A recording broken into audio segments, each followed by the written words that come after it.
morning, everyone. I'm Deborah DeBoer, the Director of Performance Development over at NSBAR. And this morning, I have the pleasure of introducing you to two of my favorite people on earth.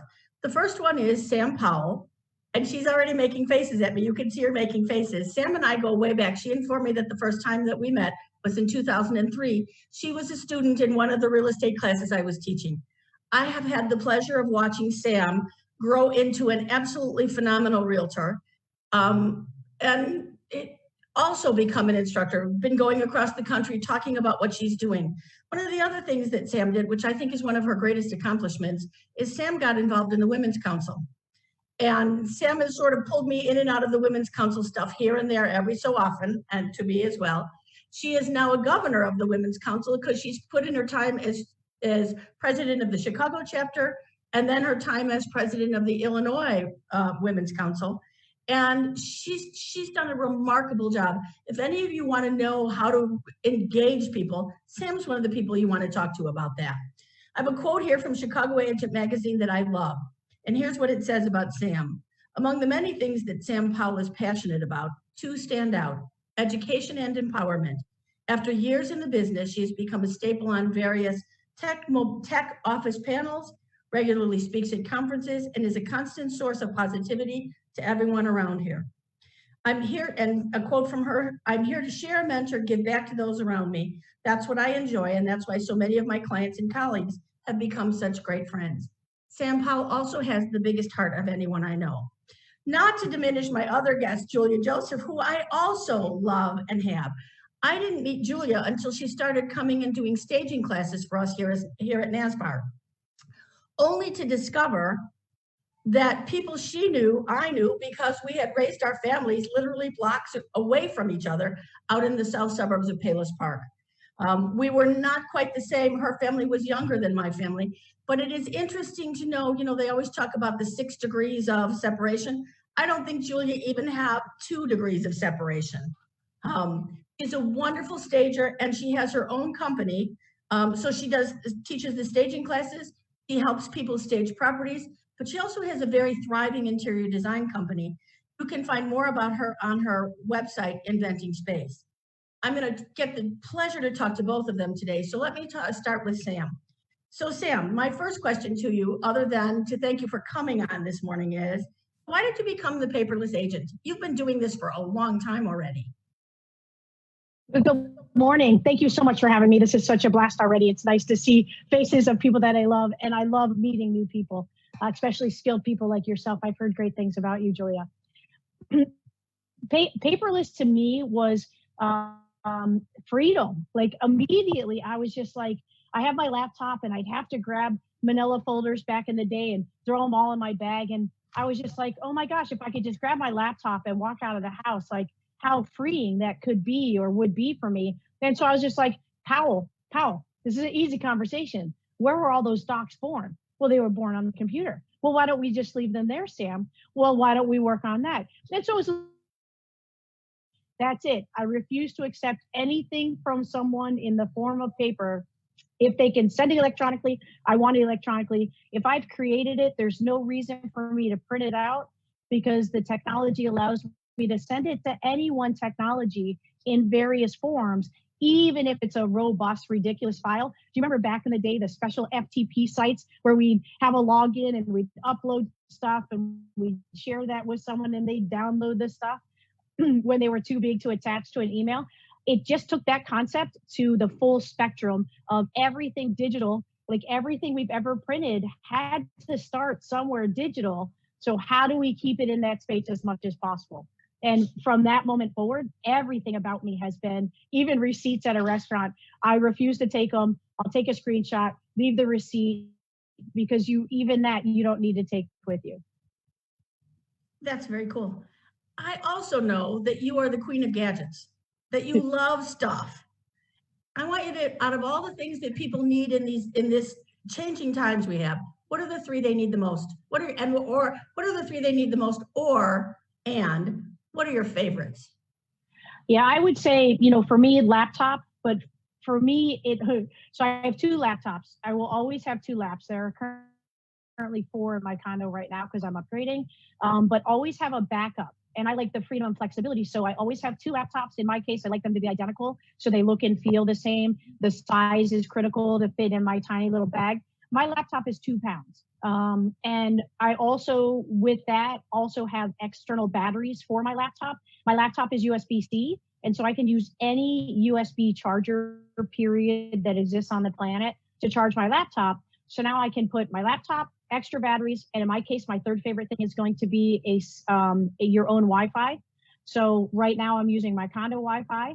I have Sprint Wi-Fi on my phone, and I have a Verizon hotspot in my bag. So if I needed to switch up somewhere, one of those services is going to be better than the other, so that I can, with confidence, sit there and function in an environment that gives me energy and freedom and flexibility to not always work in an office environment, not always work even in my home office environment. I love to move it around. I'll sit at the dining room table, I'll sit in the kitchen, I'll sit in my zero gravity recliner, really good for your back, by the way. And I just love the freedom and flexibility that comes with everything being sort of small, compact. So laptop, batteries, so you don't have to look for power, and Wi-Fi, so that if the Wi-Fi you're at isn't really good or strong, you at least have a potential plan B. Those are my 3 go-tos. Right now I have two cameras in front of me because I'm testing them to decide which one to keep. And I'll probably keep them both and keep one in my bag and keep one at my desk. Sam, my other question to you is, now that we're in the pandemic, you were kind of set up to work in the pandemic. You already could work at home, could work anywhere. What are you doing to advertise? What are you doing to market your people's? What are you using to market your people's properties? You know, I was an early adopter to this whole, I have a passion and a love for technology, and my degree is photography. And so I get asked often, like, do you take your own photographs of your properties? And my answer is immediately, like, with respect, no. And with respect, because there are peers out there who have better technology than I have at my fingertips. Like, my go-to camera is the one in my pocket, my iPhone. So I hire professionals who have the latest and greatest tech, right? So I can have the cleanest quality, the widest non-disruptive lenses. And so I was an early adopter of the 3D Matterport, where it's like you're walking through the property like a game. And so when we got the stay-at-home order, all of my listings were already ready with interactive floor plans, 3D virtual reality tours, aerial videos and photos, so that you could really get a micro to macro view of it within its community and environment. So that was pretty beautifully turnkey. Where we missed the boat and had to really jockey quickly was on our rentals, and our rentals that were currently occupied, because we had great photographs and we had a floor plan, but what we didn't have is a 3D Matterport version. So we started doing just traditional camera, slow walking videos through the property, because it's so much more affordable. I can do that for less than a Matterport, as an example. So we scrambled to get those in place. And our marketing hasn't really changed, because we were already doing some really robust, amazing marketing using all of the social media portals that are out there. I don't know if your association, but my guess is a fan of HomeSnap. I'm a huge fan of theirs because of the extra push that we can get by marketing through that portal directly. And I can show schematics to my seller on exactly who's finding us on Google, who's finding us on Facebook, who's finding us on Instagram, and Waze, of all places, that interactive direction software that I was never a fan of back in the day, but it's proven itself to be a really good tool for people out there trying to just get out of their house and explore neighborhoods and opportunities to see properties that might meet their needs as they're driving. All right, thank you, Sam. I'm going to switch for a minute and I'm going to talk to Julea. Julea, you too have a really hands-on kind of business. The staging is you come in and you move furniture around. How are you getting through? What are you doing to survive the pandemic? Well, we're staging and styling is a much more physical, hands-on, touchy-feely industry. So luckily, I am pretty good at graphics. I started off as a graphic design major in college, so I've always had that interest in my business platform as well. And I just flipped right over to doing things remotely. You get remotely Julea instead of physical Julea. So, you still get the hands and the loud voice, but I'm able to just flip over to technology. And here's the thing that's great about today. whether it's home staging, and I do mostly occupied home staging more than vacant. Vacant's a little bit more of a learning curve right now. And then my design side is that everything today is at our fingertips. You know, we are lucky that we can buy things online and they show up, you know, within 5 to 10 days on our front porch. So if my design clients need product to upstyle their stay-at-home order living room that they've been staring at for 2 months, or a occupied home staging client needs some pop colors or some throw pillows or some whatever product they need, paint, those things are all curbside or delivered at our front door. And with the wonderful technology we have, which is what we're doing right now, between Google Duo or FaceTime or whatever, we can do the exact same thing that we're just not physically there. So it's actually been a really easy transition between the two. It's the actual hands-on part that is the missing element. And hopefully, you know, once we get our our stay-at-home lifted, we can, you know, safely do some hands-on type of things. But it's been pretty easy to do. Perfect. I've been thinking about both of you as we're doing this. I know I sent you the questions I was going to ask, but I'm going to change this up a little bit. Both of you, one of you, I know Palos Park is sort of like a rural paradise. Julia, you raise chickens and you have, I love your Instagram feed because it is full of all the things that surround you. I'm seeing Sam's face like she raises chickens. Well, yeah, we did. It was a different place. You know, I love it. Of chickens.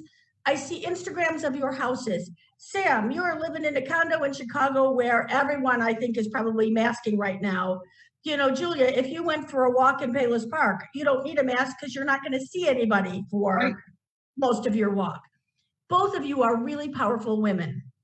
If you had to give people like a tip about how you've been using Instagram and social media to create your persona so that people choose you and use you, how has that worked out for you? Now I'm going to start with you, Sam.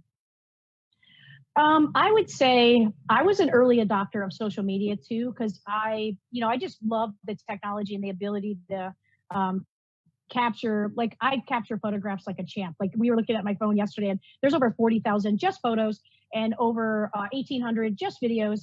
And that's on my new phone. And it's really because Facebook to me is fondly called life book in my life because it's my journal that I've opened up to the entire world because I don't really carry secrets. And I'm just a pretty transparent human being. And I love, like, the way I look at real estate is a lifestyle. I want to be on when I want to be on. I want to be left alone when I want to be left alone. And they intertwine quite beautifully in that regardless of the technology you use, like if you, Deborah, sent me a text message right now, it doesn't mean I need to respond to your text message right now. It just means you chose to communicate with me in that way. And so I like to use social media to be like, here I am, I'm a real human being, I'm flawed, I'm imperfectly perfect. And this is me in my day-to-day life. This is me showing you some behind the scenes of real estate activities, gentle reminders that I'm in real estate, and to use me as a connector to connect the right people or to connect someone who's the right person to connect with me. And I just love that that space is so free flowing. And, you know, someone could be looking for a stager and I can be like, bam, here's a stager. Someone can be looking for a realtor and I can be myself 1,000% of the time in this industry and be the magnet that attracts the humanity that wants to work professionally with just this level of crazy. Okay, Julia, you too are showing, you know, as Sam said when we walked in, I see you have a squirrel picture behind you. We are all getting these looks into people's lives as we're Zooming more than we ever have before had looks into people's lives. Are you finding it makes a difference in your business? You know, it's always been kind of my brand since I started my business over 21 years ago, that my business is also to the lifestyle that I live in terms of, you know, I love home. I love everything about home. And because I'm a creative type, I'm the sourdough girl. You know, I was pre-sourdough before the sourdough thing became popular. and the chicken thing and my garden. And I just really love the environment. You know, when I lived in San Francisco for 10 years in a tiny little house with a tiny little backyard, and a fellow friend who was also from Palos Park, oddly, living in San Francisco as well. We would long for the days of our childhood about, you know, having that freedom, having that space, having that nature around us. So when I brought my business back to Palos Park, you know, in 2000, that has always been part of what my business brand is, in terms of, you know, my whole point is that for people to love their homes, and we have been really loving our homes the past 2 months. And I think that reflects in what we see outside our world. It doesn't have to be things that are related to my business in terms of, you know, picking up paint colors or telling you what granite countertops you should have or what products you should have in your house when you're selling it. But it's the whole lifestyle of what home is. It's whether you're creating a wonderful meal or taking a walk around the backyard, or, you know, for me, feeding my squirrels, which is behind me. It's just the whole point of what home means to the philosophy of home. Okay. It's very interesting that both of you have chosen to be as open with the world as you are with this. Sam, one of the things I know that you're talking about over and over again is empowering, I don't know if it's just women, but I'll just ask you, is empowering women, but is empowerment. I know that Women's Council was near and dear to your heart, and you worked really hard with that. But I know you're also going out and teaching across the world about empowerment. You want to talk about that a little bit? Yeah, I've, you know, I give credit to Women's Council in such a big way. At first I thought I was muted, and that made me nervous for a second. And I was, you know, Deborah, I don't know, you'd be a real great person to ask, actually. Like, what do you remember about me in 2003 as compared to Sammy in 2020? Because I remember, and Jen, you know, we share these stories with people about how just scared and what a big chicken and lack of confidence that I had very early in my career, because I had no track record in selling homes. So how do I approach someone who's looking for a realtor to hire them when there's no confidence here, because I have no, you know, I'm just growing the skill sets. And so joining Women's Council at a later point in my career, I had already started to grow in some confidence, but it was a big turning point for me in my personal life and in my career, because just having a baby leadership role, like being secretary, comes with its litany of responsibilities. You're like, oh, okay, I can totally do this, and play on a team, play in the sandbox. And then as you move up in leadership and the responsibilities evolve, and the responsibilities change, and the face time with the public changes, and now you're representing the organization in a different way, but your confidence has evolved right along the way in the climbing of that ladder in leadership. And I, you know, looking back at myself, I can see the growth and the changes and the confidence and I never thought I'd be a good speaker. Like, I fumble over my words in my head. So I know that's got to sound like it sounds in my brain coming out of my face sometimes. And I get compliments constantly about how I'm really well spoken and blah, blah, blah. And I really struggled with accepting that as a real possibility, that I could take a stage, 100 people, 1,000 people, and have something meaningful to share with them. And every once in a while, I would honestly feel like a comedian failing, for lack of a better term, because they'd be so stoic and so quiet, and no one's playing on their phone, and no one's heckling, and no one's getting up and leaving. And I was just like, well, damn, like, just throw the tomatoes. I wonder how many rotten tomatoes I'm going to get. And then those would be those same moments where I'd be like, okay, well, I guess I'm done, and let me leave the room. And no one would let me leave the room. They'd want to ask questions, continue the conversation. And it finally hit me, Deborah, that they weren't me in the audience. Like, they were engaged and paying attention and focused, where I'm like a distracted kid, where I need to multitask, well, fake multitask. I need to feel like I have something else to do if I'm not feeling engaged. Anyway, it was such a meaningful transition for me to watch the audience and learn what it means to have someone actually paying attention to you versus a room of kids with personalities like me, and I bet you too, Julea, where we're there, we're present, and we're the first ones to throw out a quip, but everyone assumes we're not paying attention because we we're posting on social media the great comment that the speaker just shared with us, or we're downloading that application that they just shared with us as a nugget because we want to see it in real life in real time. That it's just been such a beautiful journey to watch myself blossom, and a really hard thing to have a conversation with yourself about. Yeah, you are growing, you are evolving. That it's my favorite thing to do is watch someone else who hasn't been teaching, hasn't been speaking, join that arena with us. Like, people see talent in you, but how fun is it to see talent in someone else, right? And as just a cute little mini example, there's a young lady out of Las Vegas, and she would be so embarrassed if she heard her name right now on here, but Women's Council paired her and I up together at our virtual mid-year, which just happened because we couldn't meet in person in DC. And her and I have been co-creating classes, teaching them on a national platform. And it's so new to her, but she is so much more comfortable than I ever was at my stage in the career with her, for her, that's where my energy really comes from, is watching people. Now I see what people saw in me. Now I see why people said things to me. And it's just so empowering, not only to me for the little boost of confidence, but in the redelivery of that to the next level of kids that are coming up with us, next to us, and behind us. It's so just energizing. I told you she had a big heart. Julea, you have been doing, I don't know how long you've actually been doing instruction. I never asked you, how long have you actually been doing instruction in classes and things? I come from a speaking background from my old career, so I kind of fell into teaching very quickly, whether it was at the local libraries or women's group or something like that. But I've been pairing with the real estate organizations for around 13 years now. So, and I too, just love public speaking and get that energy off of people. And you learn something from your audience and your students every single time that you instruct, and it's just a joy, same thing. It's just a joyful thing. And if you're a people person, you're in your element, and it's wonderful to share your information, but also gain that knowledge right back from them. All right, Julea, I'm going to totally change up the questions here on this. I asked Sam to give me her top 3 tools. I want your top 3 things we should do in our house when we're staging our house. What are the top 3?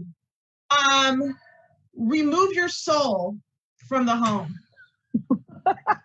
So I always say that when I put my interior designer hat in, I celebrate the soul of your home. But when I stage your home, I rip the soul right out of your home. So you have to remove you from the home. It's no longer the place that you raised your wonderful family, good times, bad times, every holiday in between, fights with your husband.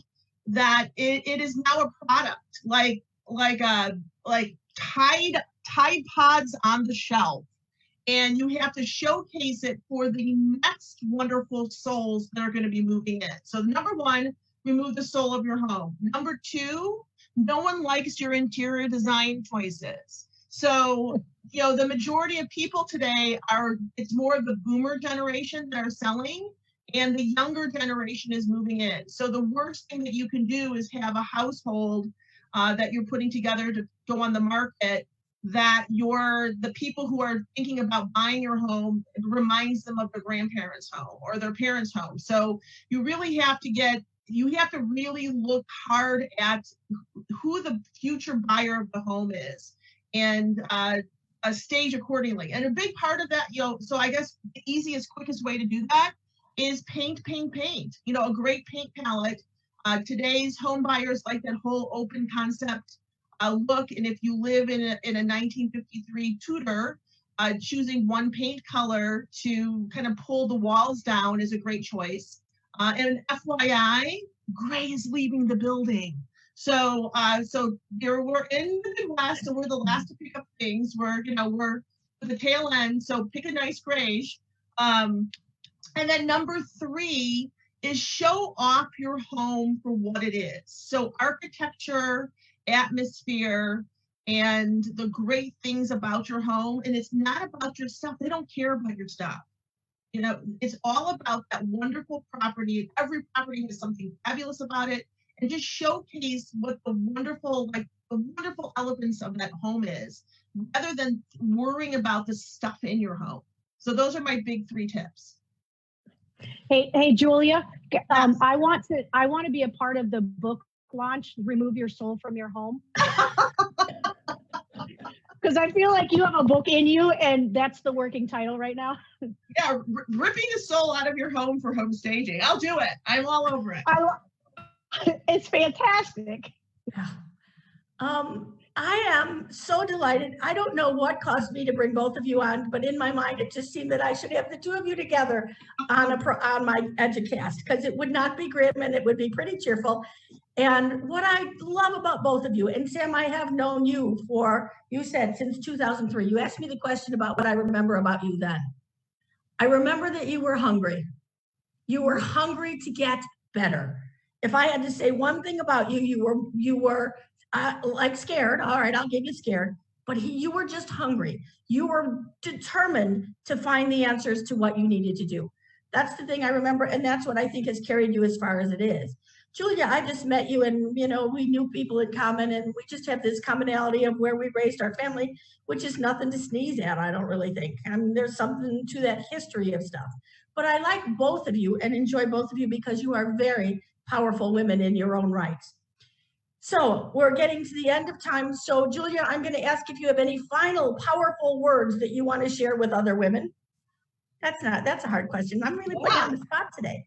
Yeah. I think that to be you, and to know that whether you're just starting off in any kind of business or are at the point that I'm at my business, that I've been doing this for 21 years, is that every day you should wake up and be excited about your business, whether we are in a odd time in the history of mankind, or you had a late night, or you're feeling that you're just not getting clients, that there is always opportunity and growth in education and inspiration out there for you to gain and to transform yourself. You've got 24 hours every day to be a better person.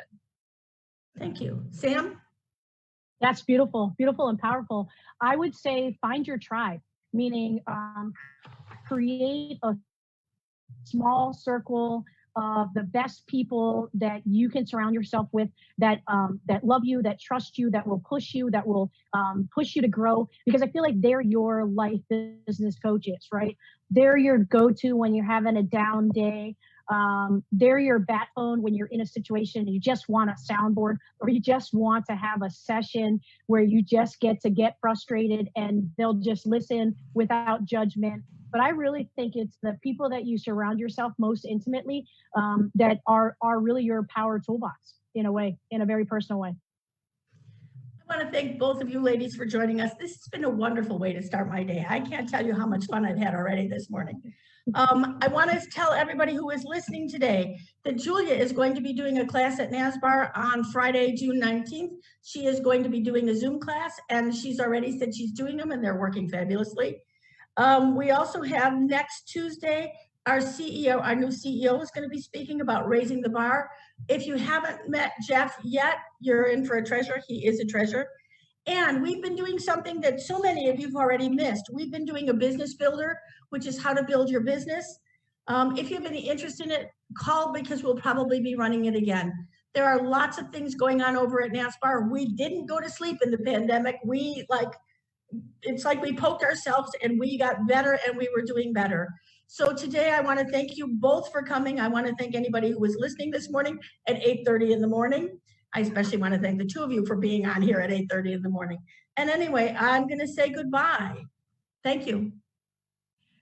Thank you. Thank you.